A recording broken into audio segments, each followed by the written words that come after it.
नमस्कार दोस्तों।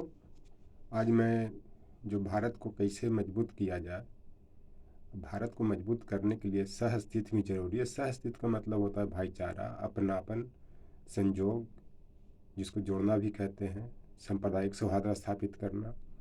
उसी के बारे में मैं अपना विचार व्यक्त कर रहा हूँ। मैं बता देना चाहता हूँ कि अभी जो भारत में सह-अस्तित्व का जो खतरा मंडरा रहा है, और ख़ास करके आपने दिल्ली दंगा के समय देखा कि सत्तारूढ़ दल के नेता ने किस तरह से ऐसा ऐसा बयान दिया कि वो दिल्ली में दंगा भड़क गया। जबकि अगर माननीय केजरीवाल जी जो दिल्ली के मुख्यमंत्री हैं, चाहते थे दंगा को रोक सकते थे। अगर रोड पर भी आ जाते, अगर सीलमपुर में या जाफराबाद या मौजाबाद जहाँ भी हो रहा था, दंगा रुक सकता था। उसके बाद जो जहांगीरपुर में भी दंगा हुआ, अगर उसको भी चाहते थे केजरीवाल जी रोक सकते थे, लेकिन इन्होंने चाहे वोट बैंक की राजनीति से या अपना जो भी कारण हो उसके कारण नहीं रोक पाया। लेकिन ये भारत का इतिहास रहा है कि हमेशा ये देश सहअस्तित्व से ही आगे बढ़ा है, मजबूत हुआ है। लेकिन सबसे दुख की बात यह है कि जब सत्तारूढ़ दल के मंत्री हैं, और ख़ास करके तो मैं नाम नहीं लूँगा, कई कई बार ले चुका हूँ, अगर ऐसा करेंगे तो उनके कार्यकर्ता या जो छुटभैया हैं क्या करेंगे। तो कहा भी किया गया कि संघर्ष से बुद्धि होत है, संघर्ष से बुद्धि जात है। आपका जैसा लीडर रहेगा, जैसा संगति रहेगा, उसी तरह से आपका बुद्धि आएगा, उसी तरह का आपका सोच बनेगा, उसी तरह के आप क्रिया और प्रतिक्रिया करेंगे। लेकिन भारत का इतिहास मैं आपको बता देना चाहता हूँ कि सह अस्तित्व में रहा है। आप इसका प्राचीन काल से लेकर के मध्यकाल से लेकर के आधुनिक काल तक के इतिहास पढ़ लें, सह अस्तित्व से ही भारत आगे बढ़ा है। लेकिन जब जब इस देश पर सह अस्तित्व को लोग नकारा है, तब तब इस देश पे खतरा आया है। और आपको मैं बता देता हूँ कि इसका आप औरंगजेब काल से लेकर के आप ब्रिटिश काल में तक देख ले, सहअस्तित्व का मतलब होता है कि देश में रहने वाले सभी लोग सांप्रदायिक सौहार्द में रहे, भाईचारा में रहें, सबको एक दुख सुख दुख में काम आए। लेकिन आज भी देश पर सहअस्तित्व के कारण ही खतरा मंडरा रहा है। उसका उदाहरण आपको चीन है, जिसको मैं पिछले वीडियो या इंटरव्यू के मार्फत से मैं आप लोग को बताया था किस तरह से जो चीन जो है तवांग में घुस चुका है। अब ये तवांग में घुसने का जो मुख्य कारण है कि 2003 में माननीय वाजपेयी जी ने तिब्बत को स्वायत्त शासित क्षेत्र का दर्जा दिया था। लेकिन आज माननीय गृह मंत्री जी, जो वर्तमान गृह मंत्री अमित शाह जी हैं, बोल रहे हैं कि आया चला गया। तो मैं उनसे यह प्रश्न कर रहा हूँ कि अगर आपके घर में कोई जबरन घुस जाए और आपके वहाँ पे कोई फैमिली बच्चे हैं और चला जाए, तो इसका क्या अर्थ होगा, इसका क्या निष्कर्ष निकाला जाएगा। तो इसका मतलब कि आप जो हैं अपने परिवार के गृह मंत्री हैं, देश के गृह मंत्री नहीं। आपको ऐसा स्टेटमेंट नहीं देना चाहिए था कि आया चला गया। वहाँ पे क्या तवांग क्षेत्र में भारत के माँ बहनें नहीं रह रही हैं, भारत माँ के सपूत नहीं रह रही हैं, भारत माँ की बेटियाँ नहीं रह रही हैं। आया ज़बरदस्ती घुस के चला गया, ऐसे ही चला गया। एक चीज़ और मैं बता देना चाहता हूँ कि भारत माँ को आंचल को किस तरह से खींचा जा रहा है, उसको प्रोटेक्ट नहीं किया जा रहा है। ये बहुत देश के लिए, सबके जनता के लिए बहुत दुख की बात है। और एक शर्मसार करने वाली घटना है कि चाइना जो है बार बार कभी अरुणाचल में, कभी लद्दाख में, कभी सिक्किम में, कभी डोकलाम में, कभी गोगरा पॉइंट पे, कभी गलवान में इस तरह के अतिक्रमण कर रहा। और जहाँ तक ये जो बोलते हैं कांग्रेस मुक्त भारत की, कांग्रेस ने कुछ नहीं किया, तो मैं आपको याद दिला देना चाहता हूँ कि माननीय इंदिरा गांधी ने 1971 में बांग्लादेश को किस तरह से तोड़ करके पाकिस्तान को दो फाड़ कर दिया। उसके बाद वहाँ के जो जो प्रधानमंत्री जुल्फिकार अली भुट्टो थे, उन्होंने बोला था कि मैं 1000 साल तक भारत से युद्ध करूँगा।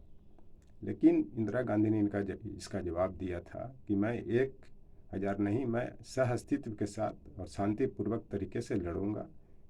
इसी को सहअस्तित्व करते हैं कि अगर कोई दुश्मन अगर अटैक करता है अपनी वाणी से, आक्रामकता से, तब इंदिरा गांधी ने गुप्त रूप से, इसी कारण इनको मौन गुड़िया भी कहा जाता था, करते हुए इन्होंने पाकिस्तान से बांग्लादेश को अलग किया, एक नया स्वतंत्र देश बनाया। उसके बाद इन्होंने 1974 में सिक्किम को भारत में विलय करवाया। इस स्वतंत्रता के बाद आज तक किसी ने ऐसा नहीं किया था। उसके बाद शास्त्री जी ने नथुल्ला दर्रा के पास किस तरह से भारतीय जो उसमें लाल बहादुर शास्त्री प्रधानमंत्री थे, किस तरह से भारतीय सेना ने चीनी सेना को धूल चटा दिया था, ये किसी से छिपा हुआ नहीं है। उसके बाद आप अगर मेरे समझ से अगर इंदिरा गांधी नहीं रहती तो शायद पंजाब भी नहीं बचता, हिमाचल भी नहीं बचता, जम्मू कश्मीर भी नहीं बचता। क्योंकि जिस तरह से इंदिरा गांधी ने 1984 में ब्लू स्टार जो खालिस्तानी आतंकवादियों को ख़त्म करने के लिए अमृतसर का जो स्वर्ण मंदिर पर चलाया था, तो पाकिस्तान शांति हो गया, लेकिन आज पंजाब शांति हो गया। लेकिन आज देख लीजिए पंजाब में किस तरह से फिर खालिस्तान बढ़ते जा रहा है। आप देख रहे हैं यहाँ तक कि 26 जनवरी को खालिस्तानी आतंकवादी ने आपके लाल किला पर झंडा फहरा दिया। आप प्रधानमंत्री जी, गृह मंत्री जी छोड़ दिया उनको, आपने कुछ नहीं किया। ये कितने देश के लिए, देश की जनता के लिए शर्म की बात है। उसके बाद आप देख लें कि चाहे जहाँ भी हो, अब देश में किस तरह से जो इंदिरा गांधी ने राष्ट्रीय एकता अखंडता का स्थापित किया, इसी कारण उसमें एक नारा भी दिया गया था कि Indira is India, India is Indira. इसका ये कोई गलत सेंस नहीं था, क्योंकि उन्होंने सिक्किम को भारत में विलय करवाया, बांग्लादेश को तोड़ा, पाकिस्तान को नेस्तनाबूद किया। और ख़ास करके जम्मू कश्मीर में जो आतंकवादी बढ़ी, जब इंदिरा गांधी की डेथ होती है, डेथ मतलब मारी जाती है 1984 में, उसके बाद 89 से वो जम्मू कश्मीर में आतंकवाद को बढ़ावा मिलने लगता। तो आप इसी से अंदाज़ लगा सकते हैं कि ये देश में जो है किसने राष्ट्रीय एकता अखंडता को मजबूत किया है, नहीं किया है, किसी छिपा हुआ नहीं है। तो उसी तरह से इंदिरा गांधी की जब डेथ हुई थी, उनके जो देश को जो दिया योगदान था, उसी पर किसी ने, कवि ने लिखा था, मैं लिखते लिखते रोया था, मैं भारी मन से गाता हूँ, जो हिम शिखरों पर फूल बनी मैं उनको फूल चढ़ाता हूँ। उनको श्रद्धांजलि देते हुए कोई किस कवि ने कहा था कि वो इंदिरा गांधी थी कि जिसने राष्ट्रीय एकता अखंडता को, सिक्किम को विलय करवाया, बांग्लादेश को तोड़ा। अगर बांग्लादेश को नहीं तोड़ता तो हो सकता है कि पश्चिम बंगाल भी भारत से निकल सकता था, क्योंकि वहाँ पर उस समय बांग्ला भाषी देश के लिए हैं, भाषा को सुरक्षित करने के लिए ही है। उस समय आंदोलन चल रहा था, मुक्ति बाहिनी सेना थी, भारतीय सेना थी। इस कारण से मैं आपको बता देना चाहता हूँ कि आज देश की क्या सिचुएशन है, नहीं सिचुएशन है। वो मंत्री तो सिर्फ अपने पद के लिए बने रहते हैं, देश सत्ता आएगी जाएगी। लेकिन मैं देश की जनता से अपील करता हूँ, देशवासियों से अपील करता हूँ कि यहाँ पे सह अस्तित्व बनाए रखे, भाईचारा बनाए रखे, देश को मजबूती मिलेगी, देश आगे बढ़ेगी। चाहे वो हिंदू हो, मुस्लिम हो, सिख हो, बौद्ध हो, जैन हो, ये संगीत के जो सरगम हैं, उसी तरह से ये 7 संप्रदाय हैं, इनमें सह अस्तित्व बनेगा, तभी ये देश बचेगा, तभी चाइना को शिकस्त दे सकते हैं और देश मजबूती से आगे बढ़ेगा। Thank you.